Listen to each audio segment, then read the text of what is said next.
started the day with a very firm footing. You had Nifty that surpassed the 11,700 mark. You had Sensex that had actually reclaimed 40,000. But after that initial uptick, it is just a downward slide that is coming in for markets. If you look at the way how it's performing, 2% down for the markets. Nifty is now below the 11,400 level. If you see the wicks, it rises more since May 4th. You have Nifty Auto, you have Nifty Metal. Mid-cap index has fallen more since May 18th. You have small-cap pharma that both the indices are down more since March 23rd.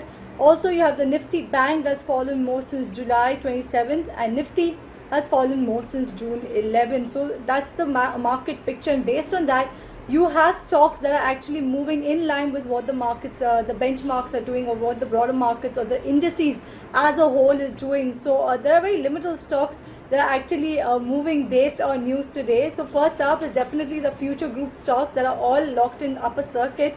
Mukesh Ambani led Reliance Retail has officially announced its plan to acquire the retail and wholesale business and the logistics and the warehousing business from Future Group on a slump sale basis for a lump sum aggregate consideration of about 24,713 crore rupees. The marquee deal in the retail space marks the exit of Kishore Biyani, the pioneer of Indian organized retail, from the entire segment. Based on that news, you have all the Future Group stocks that are locked in upper circuit. Now, another stock that's actually having an impact of this particular news is DMart. Avenue Supermart has fallen most since July 16th on back of this RIL and Future Enterprises deal. The deal with Future Enterprises gives Reliance Retail access to nearly 1,800 stores and will bring in around 26,000 crore rupees in additional sales for Reliance Retail. On back of that news, you're seeing the impact on DMart. Remember, Big Bazaar was a competitor to DMart, and now Reliance Retail also entering that space is having an impact on DMart stock price. DMart has gained about 40% in the last 52 weeks. Moving on to the banks, you saw banks that are actually lenders to Future Group see a good up move at the start of the market. But like I said, now that the markets are down, you see even these counters decline. Bank of India, Axis Bank, all was gaining very smartly in opening trade. Moving on now to RBL Bank, the stock is snapped 6-day gaining streak as the MD and CEO Vishwaveer Ahuja has sold about 18.92 lakh shares worth about 38.5 crore rupees on August 27th and 28th. That is one of the reasons why the stock is declining. The sale represents about 18% of his family's total holdings. As of now, Ahuja continues to retain about 80.1 lakh shares in the company, which is approximately 1.6% of the holding. The sale has actually been driven primarily with the need to extinguish personal debt obligations and related servicing burden. If you see, the lender is down about 40% in the last 52 weeks. Next up is Wockhardt. The stock has fallen most in 5 months on back of the Q1 earnings. The revenues declined by about 24.5% on a year-on-year basis, coming in at around 652 crore rupees.